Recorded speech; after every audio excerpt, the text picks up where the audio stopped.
सबसे पहले तो सभी को मेरी राम राम। आज का जो टॉपिक है वो है प्रोकैरियोटिक सेल। लास्ट वीडियो में जैसे कि हमने बात की थी सेल के टाइप्स के बारे में, और सेल के हमने दो टाइप्स के बारे में बात की थी। कौन कौन से थे? एक तो प्रोकैरियोटिक सेल और दूसरे यूकैरियोटिक सेल। उस वीडियो के अंदर हमने एक साइंटिस्ट का नाम लिया था जिसका नाम था आर.एच. व्हिटेकर। आर.एच. व्हिटेकर ने क्या किया था? 5 किंगडम क्लासिफिकेशन किया था।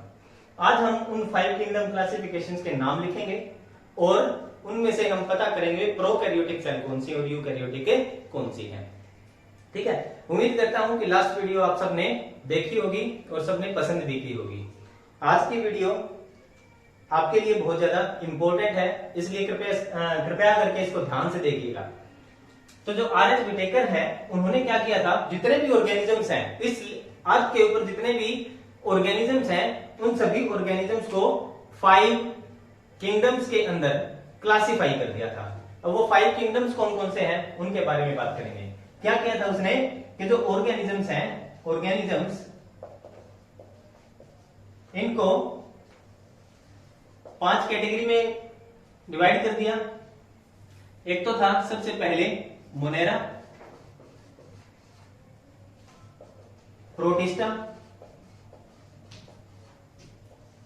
Fungi,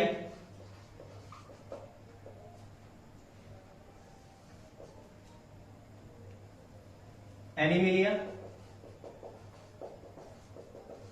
and Plantae. ये 5 किंगडम हैं जो आपने याद रखने हैं। जब हम ऑर्गेनिजम्स की क्लासिफिकेशन के बारे में बात करेंगे उस समय मैं आपको बताऊंगा कि 2 किंगडम क्लासिफिकेशन किसने दी थी, 3 किंगडम क्लासिफिकेशन किसने दी थी, 4 किंगडम क्लासिफिकेशन किसने दी थी, और ये जो 5 किंगडम क्लासिफिकेशन जिसको आज हम सभी पढ़ते हैं, ये क्लासिफिकेशन किसने दी थी। इसके बारे में तो हम अभी लिख सकते हैं कि जो आर.एच. व्हिटेकर है, आर.एच. व्हिटेकर, ये सभी जो किंगडम्स है किसने दिए थे? ये आर.एच. व्हिटेकर। आर.एच. व्हिटेकर ने क्या किया था? जितने भी ऑर्गेनिजम्स उनको 5 किंगडम्स के अंदर क्लासिफाई कर दिया था। अब हम देखते हैं कि जो किंगडम मोनेरा है, ये जो किंगडम मोनेरा है, ये किंगडम मोनेरा में जितने भी बैक्टीरिया हैं वो बैक्टीरिया इसके अंदर आएंगे। ठीक है, यानी कि ये जो मोनेरा है, मोनेरा में क्या आएंगे? प्रोकैरियोट्स आएंगे, प्रोकैरियोट्स। और बाकी के जितने भी चारों हैं, ये protista, fungi, Animalia and Plantae, ये पांचों के पांचों किस में आएंगे? यूकैरियोट्स में, यूकैरियोट्स में। ठीक है, प्रोकैरियोट्स और यूकैरियोट्स का मतलब मैं आपको पहले भी बता चुका हूं। एक बारी उस वीडियो को भी एक बार ध्यान से देख लीजिएगा और यहां पर भी मैं थोड़ा बहुत बता देता हूं। प्रोकैरियोट्स, प्रो का मतलब देखो, प्रोकैरियोट्स जो है 2 शब्दों से मिलकर बना हुआ है, प्रो एंड कैरियोट्स। ठीक है, प्रो का मतलब यहां पर ये जो प्रो शब्द है, ये प्रो का मतलब क्या होता है? Primitive, primitive. और जो कैरियोट्स है ये शब्द ये बना हुआ है कैरियोन से। कैरियोन का मतलब होता है न्यूक्लियस, न्यूक्लियस। ये मैं पिछली वीडियो में आपको बता चुका हूं। भी जो प्रिमिटिव सेल्स थी, जो सबसे पहले इस अर्थ के ऊपर जब जीवन की शुरुआत हुई थी उस समय पर जो सेल्स बनी थी वो सेल कौन सी थी? बैक्टीरिया की सेल थी। और उन बैक्टीरिया को हम क्या बोलते हैं? बैक्टीरियल सेल को हम क्या बोलते हैं? प्रोकैरियोट्स बोलते हैं। ठीक है, फिर बात करते हैं हम यूकैरियोट्स की। यूकैरियोट्स में देखो क्या होगा? यू शब्द, ये भी 2 शब्दों से मिलकर बना हुआ है। एक तो यू का मतलब होता है मॉडर्न, मॉडर्न, या फिर इसको हम न्यू भी बोल सकते हैं, मॉडर्न या न्यू। और कैरियोट्स वही कैरियोन शब्द से मिला होगा, और जिसको हम क्या बोलेंगे? न्यूक्लियस, जिसको हम क्या बोलेंगे? न्यूक्लियस बोलेंगे। ठीक है, यानी कि ऐसी सेल जिनके अंदर क्या है?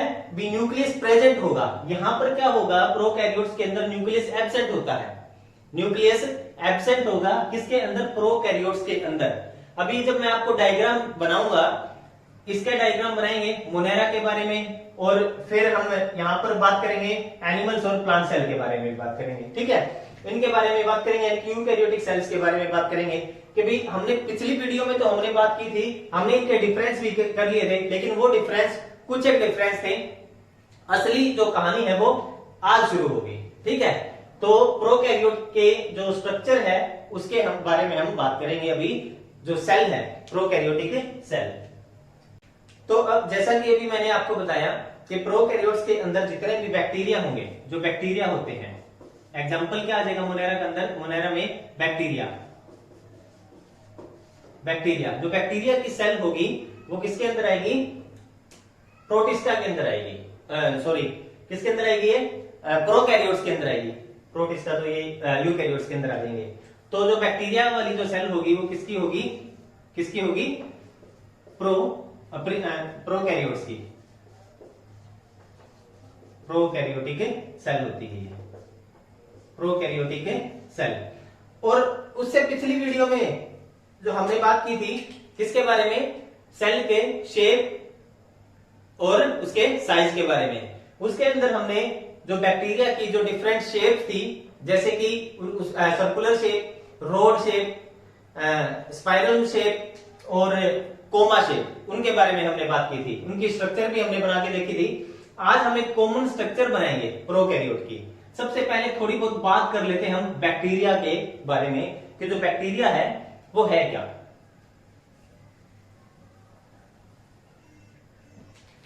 जो बैक्टीरिया शब्द है,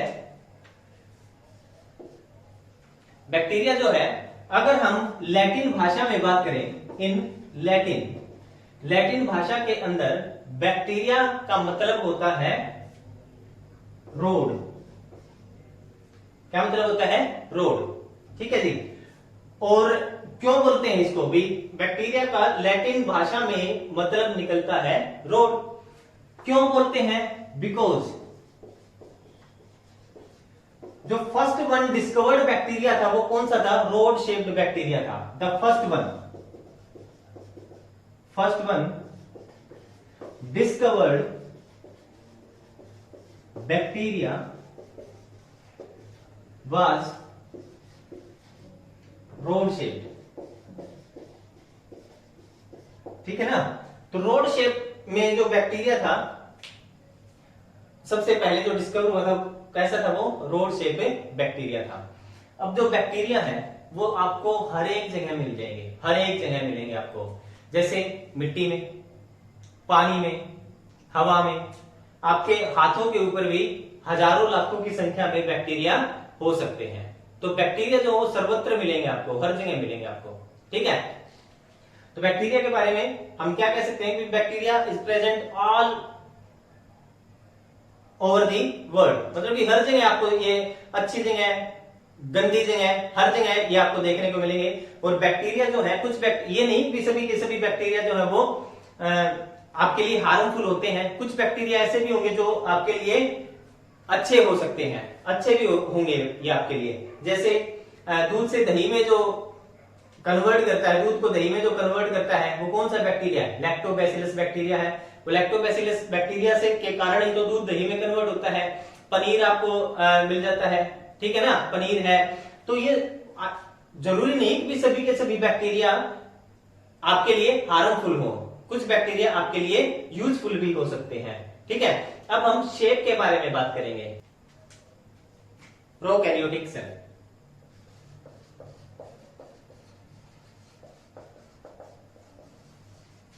प्रोकैरियोटिक सेल।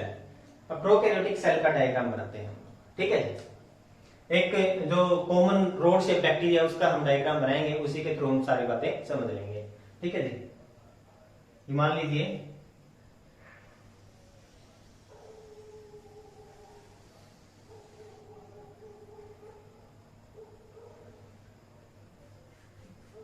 ये रोड शेप बैक्टीरिया है।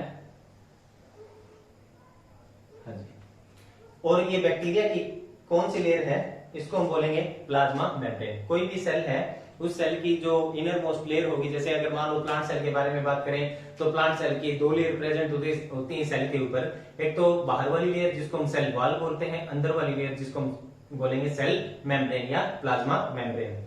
अब ये जो ये इनर मोस्ट लेयर है, ठीक है। इस इनर मोस्ट लेयर को हम बोलेंगे प्लाज्मा मेम्ब्रेन। प्लाज्मा मेम्ब्रेन, ठीक है। जो प्लाज्मा मेम्ब्रेन है, देखिए हम हर एक लेयर के बारे में बात करेंगे, इसके अंदर जितने भी स्ट्रक्चर्स प्रेजेंट होंगे उन सभी स्ट्रक्चर्स के बारे में बात करेंगे।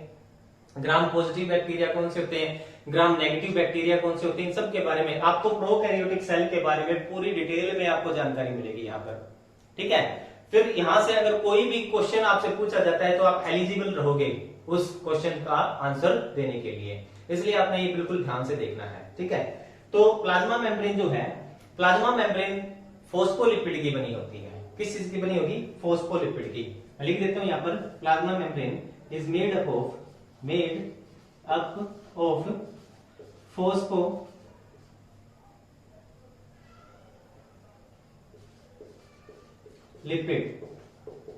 बाइलेयर। फोस्फोलिपिड बाइलेयर होती है ये, बिल्कुल वैसे ही सेल मेम्ब्रेन होगी। इस प्लाज्मा मेम्ब्रेन को हम और क्या बोल सकते हैं, सेल मेम्ब्रेन भी बोल सकते हैं। क्या बोल सकते हैं, सेल मेम्ब्रेन। सेल मेम्ब्रेन बोलेंगे, सेल मेम्ब्रेन, क्योंकि सेल की मेम्ब्रेन है, ठीक है, इसलिए हमने इसको क्या बोल दिया, सेल मेम्ब्रेन बोल दिया, या फिर हम इसको प्लाज्मा मेम्ब्रेन भी बोल सकते हैं। अब किस चीज की बनी होगी, फोस्फोलिपिड बाइलेयर की बनी होती है। अब फोस्फोलिपिड बाइलेयर की बनी होगी, इसका मतलब क्या है कि जो यूकैरियोटिक सेल होंगी और जो प्रोकैरियोटिक सेल है उनके अंदर जो सेल मेम्ब्रेन होगी वो सेल मेम्ब्रेन बिल्कुल एग्जैक्ट सेम होती है।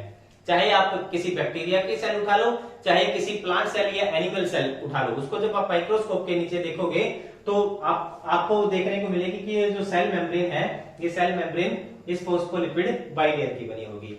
आगे जब हम सेल के ऑर्गेनल्स के बारे में बात करेंगे, उस सेल ऑर्गेनल्स के बारे में जब हम चर्चा करेंगे तब आपको बताएंगे कि फोस्फोलिपिड बाइलेयर क्या होती है, ठीक है। इसकी जो डायग्राम होगा वो किस प्रकार से होगा, ठीक है। तो ये सेम होगी, हाँ। लेकिन अगर मान लो कोई बैक्टीरिया बहुत ज्यादा हार्श कंडीशन के अंदर रहता है, उन हार्श कंडीशन के अंदर यहाँ पर कुछ जो है वो चेंज आ सकते हैं, ठीक है। जैसे मान लो भी कोई बैक्टीरिया बहुत ज्यादा हाई टेम्परेचर पर एग्जिस्ट कर रहा है, या फिर कोई बैक्टीरिया बहुत ज्यादा लो टेम्परेचर के ऊपर एग्जिस्ट कर रहा है, वहां पर सर्वाइव कर रहा है वो, तब इस सेल मेम्ब्रेन के अंदर कुछ चेंज आ सकते हैं। अदरवाइज जो ये प्लाज्मा मेम्ब्रेन है वो यूकैरियोटिक सेल और प्रोकैरियोटिक सेल में बिल्कुल सेम होती है। इसकी जो बनी होगी वो किस चीज की बनी होगी, फोस्फोलिपिड बाइलेयर की बनी होती है, ये अपने ध्यान रखना है, ठीक है। अब इस मेम्ब्रेन के ऊपर एक लेयर और प्रेजेंट होती है, इस लेयर के ऊपर एक लेयर और प्रेजेंट होगी, इस लेयर को हम बोलेंगे सेल वॉल। ये है सेल वॉल, ठीक है। इसको मैं थोड़ी सी मोटी बना देता हूं।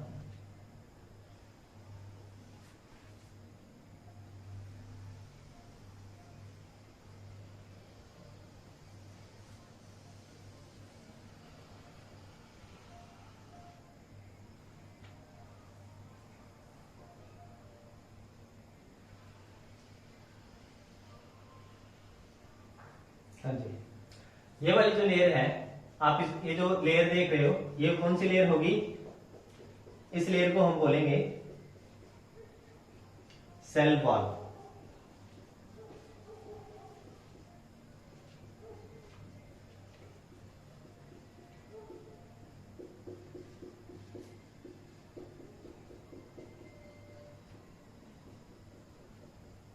हाँ जी, ये वाली जो लेयर है इसको हम बोलेंगे सेल वॉल। लिख देते हैं यहाँ पे सेल वॉल, सेल वॉल। ये जो सेल वॉल होती है ये किस चीज की बनी होगी, बैक्टीरिया के अंदर क्वेश्चन यहां से ये बन जाता है। जो सेल वॉल होती है वो बनी होती है पेप्टाइडोग्लाइकॉन की, पेप्टाइडोग्लाइकॉन की। यहां पर लिख देते हैं made up of peptidoglycan.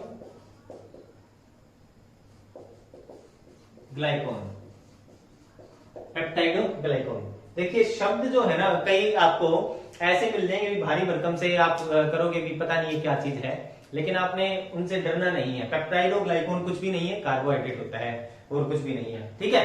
Peptidoglycan की बनी होती है क्या, सेल वॉल। अलग अलग ऑर्गेनिजम्स के अंदर ये जो सेल वॉल होती है, इस सेल वॉल की कॉन्स्टिट्यूशन जो है वो क्या होगी, अलग अलग होती है। यानी कि ये जो सेल वॉल होती है ये अलग अलग ऑर्गेनिज्म के अंदर अलग अलग तरह के केमिकल से बनी होगी, अलग अलग स्ट्रक्चर प्रेजेंट होगी। जैसे यहाँ पर बैक्टीरिया की जो सेल वॉल है वो किससे बनी है, पेप्टाइडोग्लाइकॉन की बनी है।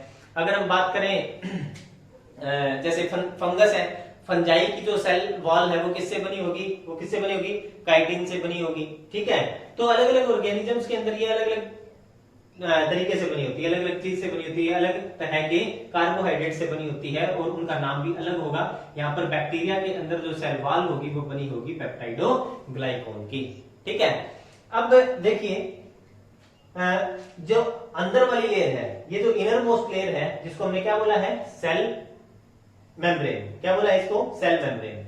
ये जो सेल मेम्ब्रेन है अंदर से यहां पर क्या होगा, कुछ इस तरह से फोल्डिंग्स प्रेजेंट होती हैं।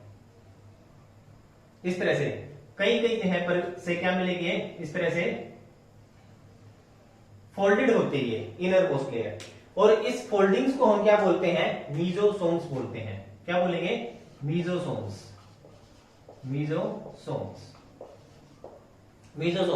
बोलेंगे इनको। बाकी और अंदर क्या प्रेजेंट होगा, जैसे साइटोप्लाज्म प्रेजेंट होगा। हर एक सेल के अंदर जो फ्लूइड प्रेजेंट होगा उसको हम क्या बोलेंगे, साइटोप्लाज्म। इसको हम लिख देते हैं यहाँ पर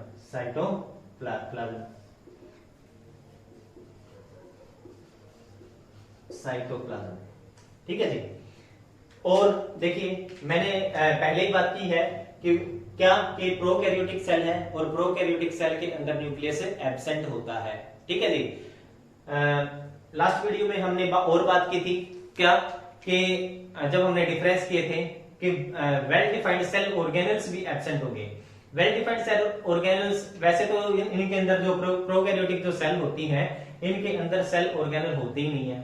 ठीक है ना, है कौन सा, एक राइबोसोम प्रेजेंट होता है और वो राइबोसोम भी क्या है, मेम्ब्रेन बाउंड स्ट्रक्चर नहीं होता। ठीक है जी, मेम्ब्रेन बाउंड स्ट्रक्चर नहीं होता है। इसका मतलब क्या है कि भी जो मेम्ब्रेन बाउंड जो सेल ऑर्गेनल्स हैं वो क्या होंगे, एब्सेंट होते हैं।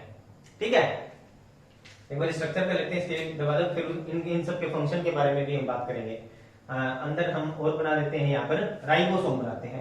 जो राइबोसोम होगा, राइबोसोम ये मान लीजिए कि ये राइबोसोम्स है, यही साइटोप्लाज्म के अंदर ये आपको मिल जाएंगे ये राइबोसोम्स। ठीक है, राइबोसोम्स होंगे ये, इनको हम क्या नाम देंगे, राइबोसोम्स।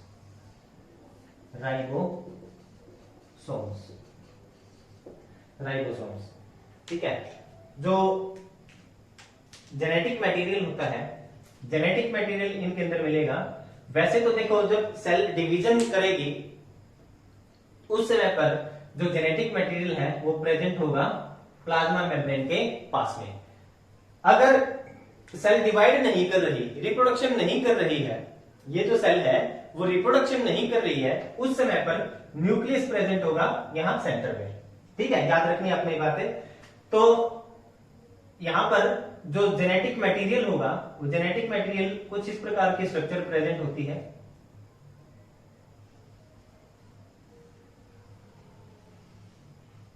हाँ जी, ये जेनेटिक मटेरियल है, इसको हम क्या बोलेंगे, ये जेनेटिक मटेरियल।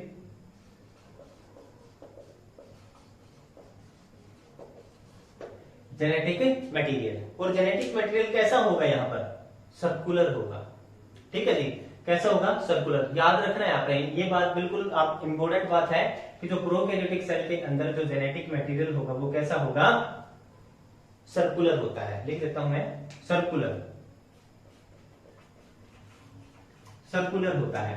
अब देखिए मैंने आपको भी ये बात बताई है कि जब सेल डिवाइड नहीं करेगी, यानी कि सेल नॉर्मली बड़ी है, तो उस समय पर क्या होगा कि जो ये जेनेटिक मटेरियल है कहां पर होगा, सेंटर में प्रेजेंट होगा।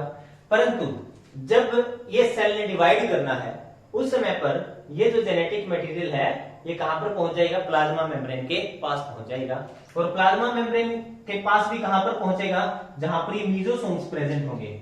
ये जो मीजोसोम्स हैं, ये वाले भी तो मीजोसोम्स ही है ना, ये जो मीजोसोम्स होंगे यहां पर प्रेजेंट हो, जहां पर प्रेजेंट होंगे उनके पास में ये चले जाएंगे।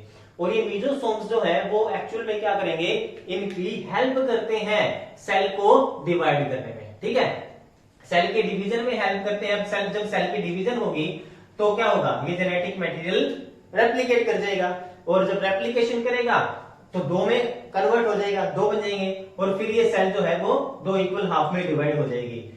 हाफ जेनेटिक में मतलब कि एक जो पोर्शन होगा सर्कुलर डीएनए होगा वो उसमें चला जाएगा और बाकी का इसमें आ जाएगा, यानी कि हाफ हाफ में कन्वर्ट हो जाएगा, आधा उस सेल में चला जाएगा, आधा इस सेल में चला जाएगा। और इसके अंदर क्या मिलेगा आपको, एक और सर्कुलर स्ट्रक्चर प्रेजेंट होती है। ये सर्कुलर स्ट्रक्चर प्रेजेंट होती है, इस सर्कुलर स्ट्रक्चर को हम बोलेंगे प्लाज्मिड। प्लाज्मिड प्लाज्मिड क्या होता है, लिख देता हूं यहां पर, extra chromosomal circular double stranded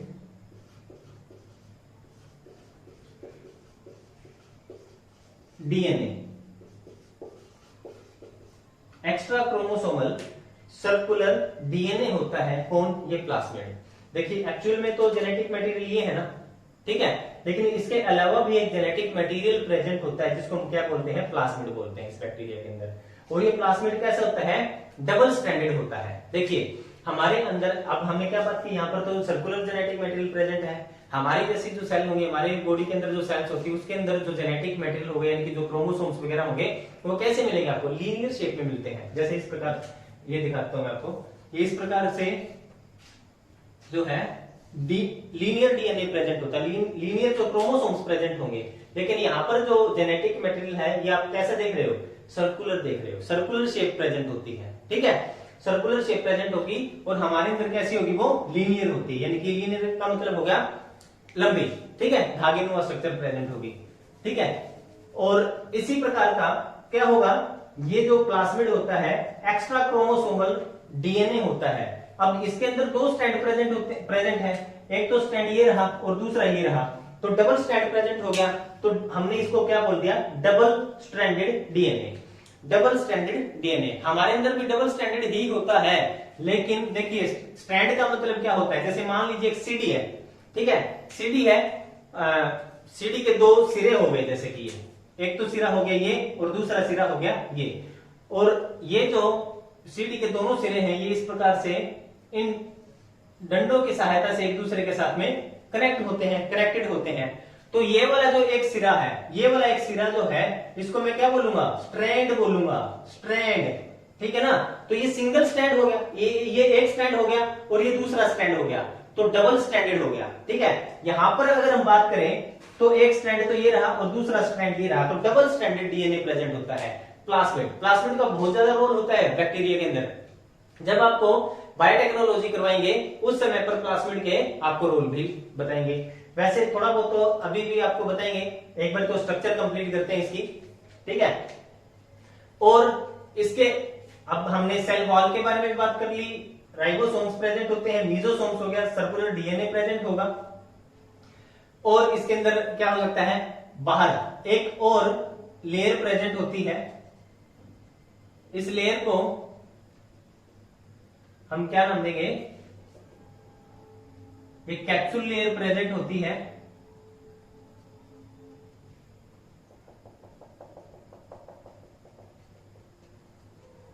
all over the cell.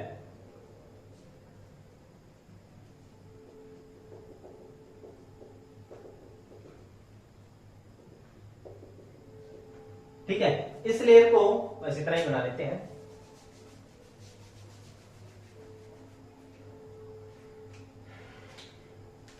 ये जो लेयर है इसको हम बोलेंगे ग्लाइकोकैलिक्स। ये थर्ड लेयर आ गई है, ठीक है। फर्स्ट लेयर कौन सी है, सेल मेम्ब्रेन। सेकंड लेयर कौन सी है, सेल वॉल। थर्ड लेयर कौन सी है, ग्लाइकोकैलिक्स की लेयर प्रेजेंट होती है। अब ये ग्लाइकोकैलिक्स जो है ये दो तरीके से इसके ऊपर प्रेजेंट हो सकती है, देखिए हो भी सकती है और नहीं भी, ठीक है। तो ग्लाइकोकैलिक्स जो है ये दो तरीके से प्रेजेंट हो सकती है। एक तो अगर ये हार्ड होगी, अगर हार्ड होती है तो उसको हम बोलेंगे कैप्सूल,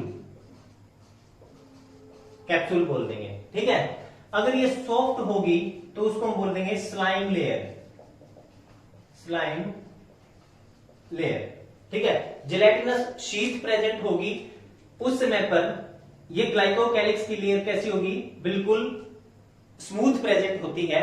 और जब ये स्मूथली प्रेजेंट होगी यानी कि लचीली टाइप की प्रेजेंट होगी, उस समय पर इस ग्लाइकोकैलिक्स को हम बोलेंगे स्लाइम लेयर। और अगर ये हार्ड प्रेजेंट होगी तो उसको हम क्या बोलेंगे, कैप्सूल। कैप्सूल को आप इस तरह से देख सकते हो, जब भी कोई मेडिसिन लेता है वो कैप्सूल का जो खोल होता है वो कैसा होता है, हार्ड होता है ना, तो हार्ड होता है, हार्ड होने की वजह से इसका नाम क्या दे दिया, इसको हमने कैप्सूल नाम दे दिया, ठीक है। और फर्दर इसकी जो स्ट्रक्चर है, क्योंकि वीडियो बहुत ज्यादा लंबी बन गई है, तो फर्दर इसकी जो स्ट्रक्चर है हम नेक्स्ट वीडियो के अंदर डिस्कस करेंगे।